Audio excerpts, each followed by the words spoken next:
Hey guys, welcome to another episode of So What, the MGPES podcast. Today we're going to talk about Formula 1 in 2020. My favourite moments. Now, this is probably long overdue, but there's so much we can talk about in the year, and I want to start off with Australia. Now, I was preparing to get up early for that race, get up early for free practice 1 and free practice 2 on that Friday. I remember the moment McLaren had a member who tested positive for coronavirus. I remember when it happened and McLaren withdrew. That was a bit of a shock moment. It happened so quickly. And then the news came, I got it on my phone, that the Grand Prix had been cancelled. That was a big shock.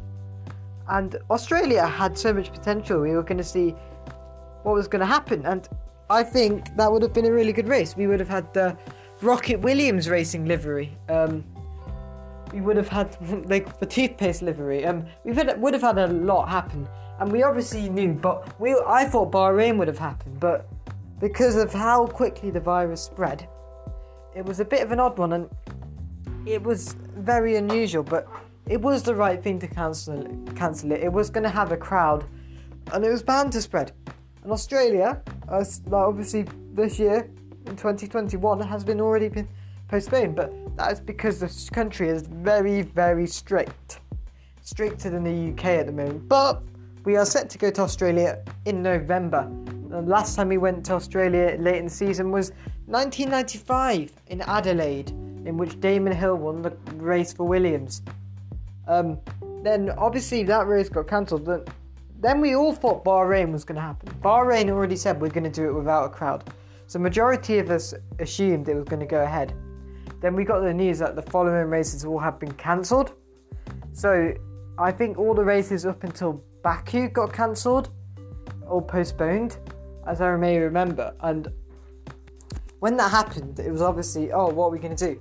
And then Veloce did not the GP, and I remember that. They got Will and E involved and also got Lando Norris in. And obviously that was the first time I've really engaged with it. And Veloce really gave a name for themselves in this, obviously during the pandemic. And then obviously the F1 launched a virtual GP. So we had not the GP, then the virtual GPs. So we had a lot of eSports events going on. And gradually that filled up the time. So we had F1 drivers on Twitch. Latifi, Albon, Verstappen, Russell, Norris, Leclerc. I think I'm missing someone.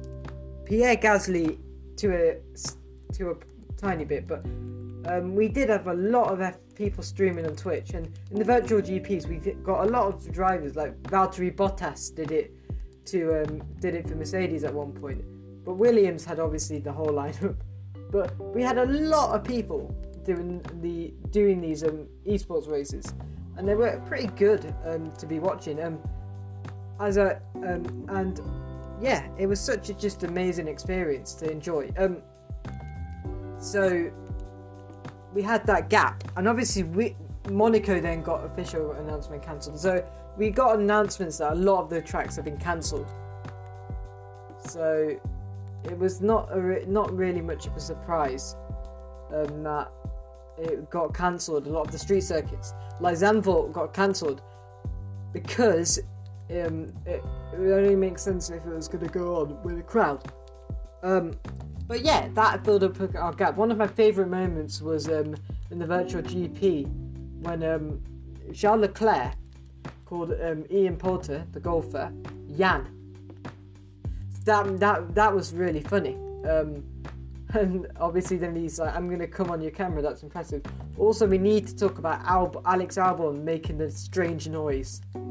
Like, I remember it was in a Spa in the Assetto Corsa Competizione, and he was going through all the corners and he was like this, and then everyone was like, Alex, are you shitting yourself? It was pretty good. It was hilarious. It was moments like that which made it funny, and obviously George proved his worth by winning a lot of the virtual GPs. Then we also had a lot of esports races at the same time. Virtual 24 Hours of Le Mans is another moment, I should say. I remember speed broadcasting it myself, reacting to it. So we had a lot which was going on. Now, let's talk about the next one. let's talk about Austria. Now, Austria, first race, we'd all got so excited. Me and Darshall were talking all about it. We had done months of sim racing, then Austria came. McLaren, the whole weekend were quick. Lando, there was something in him which we had not seen in a long time.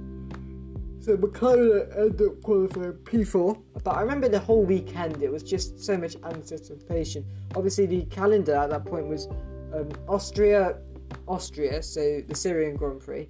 So the Austrian Grand Prix, Syrian Grand Prix. Then we had Hungaroring. Then the two Silverstone races. And then I think it was Catalonia. It was Catalonia, Spa, Monza, and that was the first 8 races. So obviously FIA Formula 2 and FIA Formula 3 were supporting the races. But yeah, we had a lot. And the thing is, anything could happen. Anything could happen. And somebody could have easily got COVID. And that did happen with Sergio Perez. But Austria, I remember the race. So many retirements. I remember, let me find the highlights. I can't remember. I just remember a lot. So the first retirement, to my knowledge, was obviously Verstappen, and he struggled to get the. He had an engine glitch, and that engine glitch was a problem. So I'm going to put the highlights on now, but if I look and obviously I remember the beginning.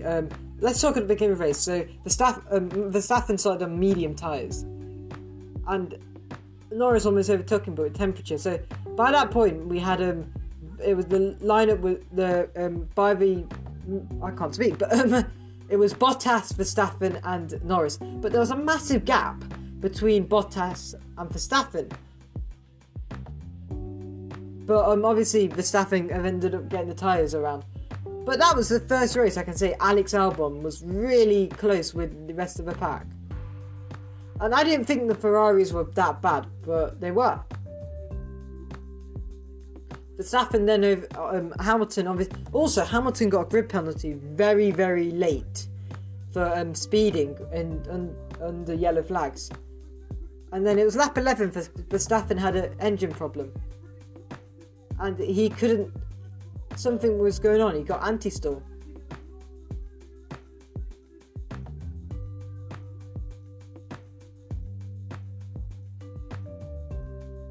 And he obviously got stuck. I think Verstappen would have won that race. But I also remember that it was lap 31. Vettel spun. So we had Verstappen, Ricciardo, Stroll, and Magnussen who retired. Magnussen with brake problems. Stroll with a with an engine problem. I remember George Russell, he retired with a gearbox issue. Nothing to do with the Mercedes power, but a gearbox.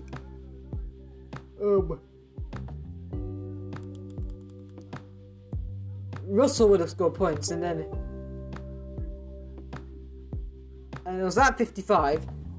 We had 6 cars retired, and then it was safety car because Kimi's wheel fell.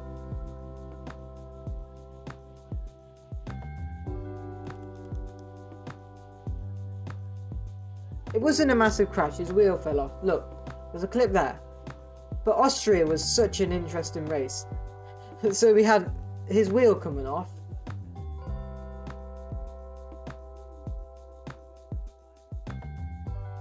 And then obviously it restarted. Albon had the fresher tyres. And he's about to overtake Hamilton. I think Albon could have won that race. But when you think about how consistent he had been that whole year in 2020 later on, I don't think he would. So he clearly had the space, but Hamilton couldn't see him. And then they spun again. One of the lines was Martin Brundle said, "Alex, just be patient." Yeah, that is true. And then his line, he's such a sore loser. That was a bit debatable, but that's things happen. So the lineup at lap 64 was Bottas, Hamilton, and Perez. I don't know where Leclerc got the pace, but he did. And then then Hamilton got a penalty. And this is the weird bit. Both Kvyat and Albon retire. there was contact between Norris and Perez, and this is where the point where he's pushing like anything.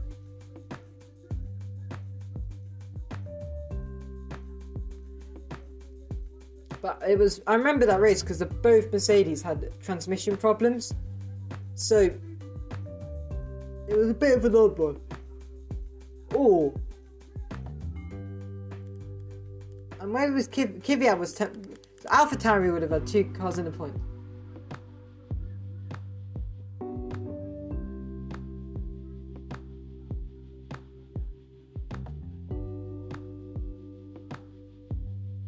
He got a puncher, and Albon retired as well. So Latifi was 11th. But Lando Norris was the man of the day, and as I'll mention. But Lando was going faster and faster and faster, and he was going so quick. He was going so quick, but he was very consistent, and that's what I liked about it. So Hamilton got the penalty. But Bottas won the race, Leclerc was second, and then Norris was on the podium.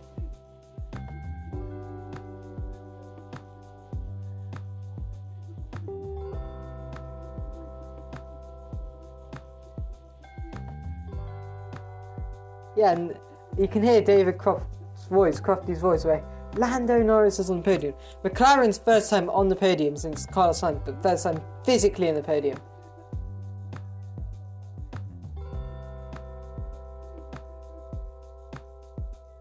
So the lineup, the Ferrari were the only team apart from Mercedes and McLaren to score double points. AlphaTauri and Red Bull had 2 cars classified as finished, but not completely. But Norris getting that podium was such a good one. I was a fan of Lando by that point. I'm obviously a fan of Lando. Let me move on to Styria.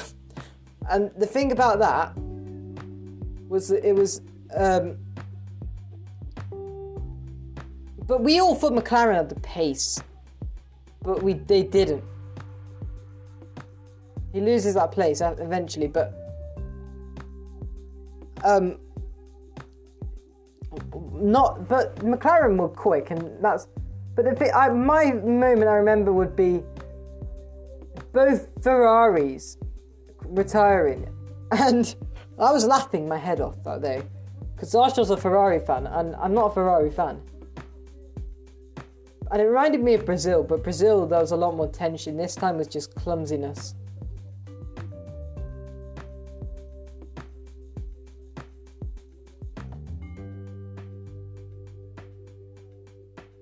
So Sebastian, he just lost rear wing. Then lap 5, they retired Charles because too much damage.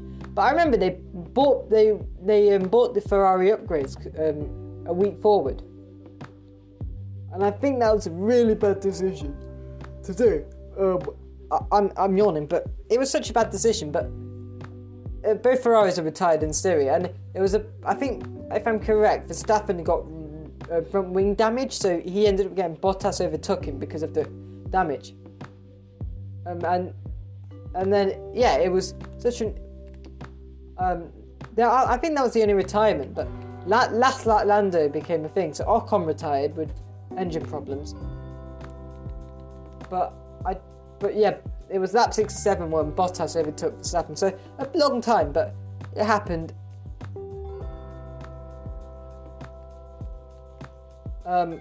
It was a bit of an odd one. Gasly was down in 15th. Kvyat was in 10th. So AlphaTauri did get points that race. Last lap Lando. But and the last lap it was between Perez, Stroll, Norris and Ricciardo. That is so tight, lads. It's like they caught up to him and it was like, what the fuck is going on?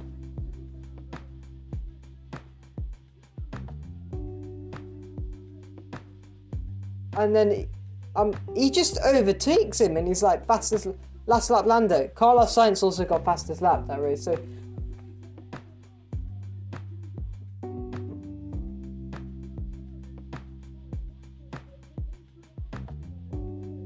he had damage from wing.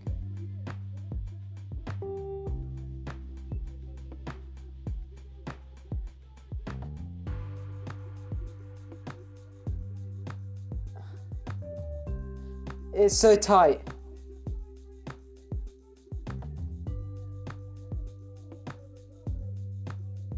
His front wing's falling off, but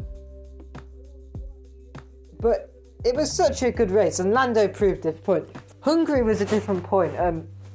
Sebastian scored points because he didn't pit again, and it was and also Hungary noticeable because of Verstappen crashing on his lap to the grid. Now, when he crashed, that was like, oh no, and there's a whole F1 F1 video on this, how Red Bull repaired the car in such a tight time, and it's such a good one to watch. AlphaTauri didn't score points that race, but Hungary was a really interesting race. Latifi, I felt so bad for Nicholas Latifi, got a puncher in the pit lane. He was up into the points positions. Latifi has been really good the whole season. I just think he's underrated, but he scored points. Also, Haas gave Magnussen full wet tyres and broke one of the regulations by coming in the pit lane when you're not allowed to communicate in the pit lane. And obviously, Kvyat was like, I want to pit for dries, but he couldn't. Haas scored a point, Magnussen's last ever point in Formula 1. So yeah, he scored, that was it, and it was another Mercedes win. But it was Verstappen second, Bottas third. And also the racing points were very quick that weekend. Then we move on to the British Grand Prix. Now that I remember this race a lot because it was broadcast on Channel 4, free to air, all practice sessions, everything was free to go. So we start off the race weekend on Thursday. Sergio Perez COVID test. It hadn't come back, so Perez tested positive in the end, and there was replacement. I thought Esteban Gutierrez was going to come in. It turns out he didn't have a super license, so they brought in Nico Hülkenberg, who had obviously been replaced at Renault, and Nico Hülkenberg reunited with his old team at Silverstone. The team from Silverstone, and he did a really good job, but the whole race weekend he didn't start the race. I remember that race a lot, and then obviously the tyre failure. It was a boring race really, but the tyre failures in the end, it wasn't a boring race, but then not much happened, but the tyre failures started to happen, and it was like a repeat of 2013. It was Bottas, Sainz, I think one of the Alfa Romeos, and then Hamilton got it, but Verstappen pitted again, so he had to literally nurse tyres home, and it was tight. And Hamilton got the win. We move on to 70th anniversary Grand Prix. Sergio Perez still has COVID-19, so Nico Hülkenberg gets another chance. This time he qualifies P3.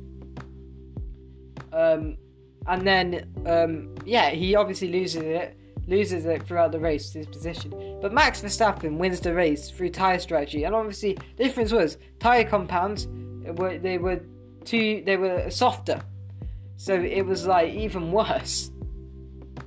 So they tried to nurse the tyres home, but they all had to try and pit again. I think nobody in that race used the soft tyres apart from Hülkenberg. Hülkenberg finished P7 in the end, got points. Obviously Racing Point that same weekend had lost 15 constructors points for copying the Mercedes. That was also a good moment. And that was and then we go on to Catalonia. I can't remember much because I didn't really watch it, but it was I can't remember much, but it was Perez was back. Hamilton won with Bottas and Verstappen on the podium. That's what I remember from Catalonia. Then we move on to Spa. It's obviously very sad because a year since we lost Antoine Hubert. And also, let me repeat, in Catalonia, you had the heat problems. The tyres were also really, really hot because we don't go Catalonia at that time of the year. And it was pretty bad, to my knowledge. Then we move on to Spa, and Pierre Gasly did an amazing job the whole race weekend. Obviously, Hamilton won with Bottas and Verstappen on the podium. It was a really good race, but not really much action. happened. And obviously I enjoyed the racing, but yeah, and Ferrari were very, very slow. If I say that again, very slow. As I drink something, but Ferrari is slow that race weekend. Alfa Romeo's overtook them. That's how bad it was. And then Pierre Gasly obviously ruined by safety car, and obviously Giovinazzi's and Russell's crash. That was it. To this day, that race could have been red flagged for a bit to clear the debris, but it didn't. And that happened a race later. Monza. The 2020 Italian Grand Prix. What a race. It started with Hamilton dominating, but Bottas losing positions, both McLaren's P2 and P3. The Magnussen's car broke. And then Magnussen created the best thing. Pit lane closed. Hamilton goes. Gasly pits and then ends up pitting again.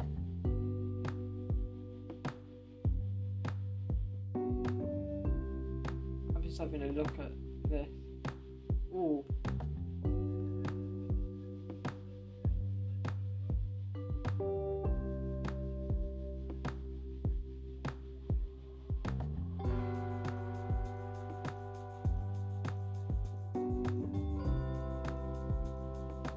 Wow.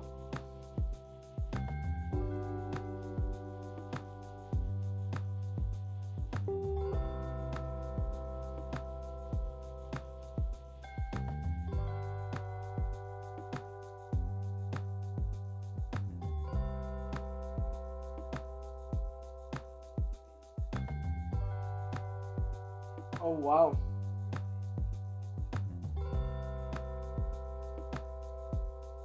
I've just seen that, but then we move into Monza.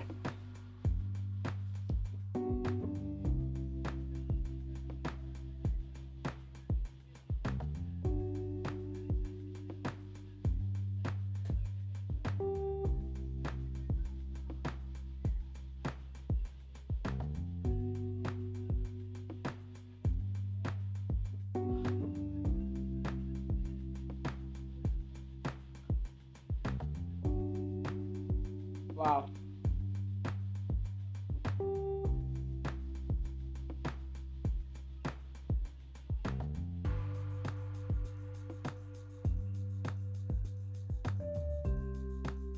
Wow.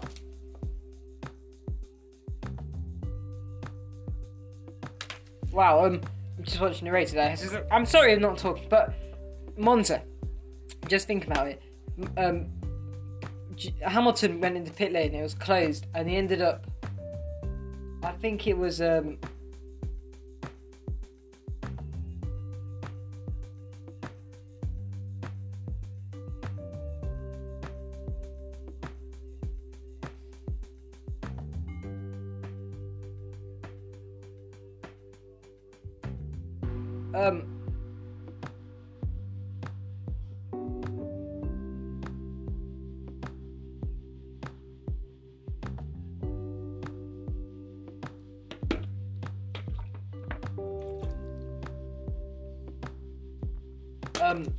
we then talk about, let's talk about the next race. Not next race, I remember that race. So Gasly ended up being P3 with Stroll. Stroll didn't pit. Then everyone pitted eventually, so messed up the grid. Then the race restarted after safety car. And then, guess what happened? Leclerc puts in the barrier, red flags the race. Hamilton and Giovinazzi get this 10 seconds stop go penalty. And then Lance Stroll bottles it and the race restart. And Hamilton obviously, and Gasly overtakes. Gasly dominates the whole race. Well, Carlos, so basically, Sainz managed to get ahead of everyone. And then then Stroll regained. So basically, it was Hamilton going up and Kimi Raikkonen going down positions. And we ended up getting amazing race. I was crying at the MP. I'm an AlphaTauri fan. I was a fan of Toro Rosso. we had an amazing race. I was crying. I was in tears. I still am. And it was Pierre Gasly wins the Italian Grand Prix. And it was such an amazing moment in motorsport for me. Literally just having underdog, and that meant both Honda teams had won a Grand Prix. It also had a point: who's better, Gasly or Albon? And obviously, as we found out, Red Bull prefer Gasly. Obviously, because Albon's not in Formula One, but it was such an amazing moment in motorsport to see that things like that happening. I remember it like it was yesterday. Yeah, I can't believe it really did happen. I'm grateful that in motorsport we have moments like that. Let me move on to Mugello, and it was like the red flags race, and it was dangerous. Red flags. Albon, both Verstappen and Gasly got punted off the track, so they were out, and then Albon got a podium in the end. And obviously the red flag race, safety car restart. It was the speed which was the problem, and Bottas was not in the wrong, but it's the way Mugello is. Then we move on to Sochi, and the only moment I can think of is Russell, Norris, and Albon fighting. And I remember that, and I was laughing, saying, this is what he's battling in Williams. And Gasly just overtakes all of them. And I was like, yeah, Gasly is the best one. Then, yeah, it was such an amazing moment.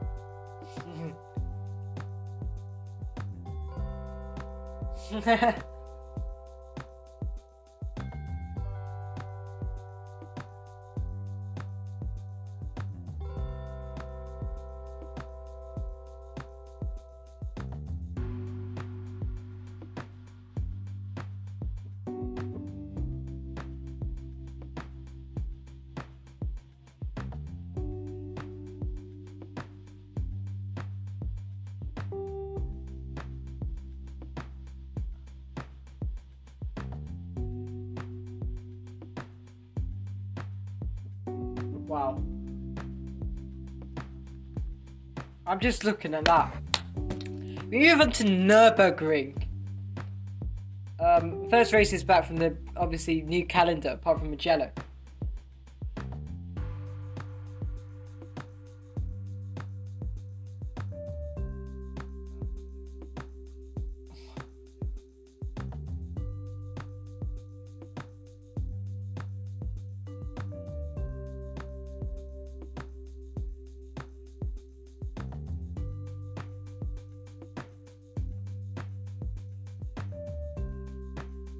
I'm just looking at that.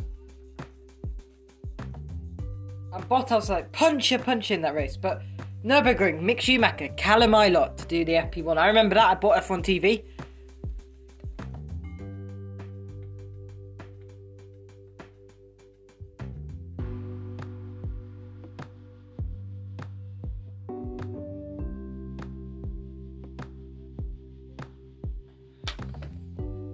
Right.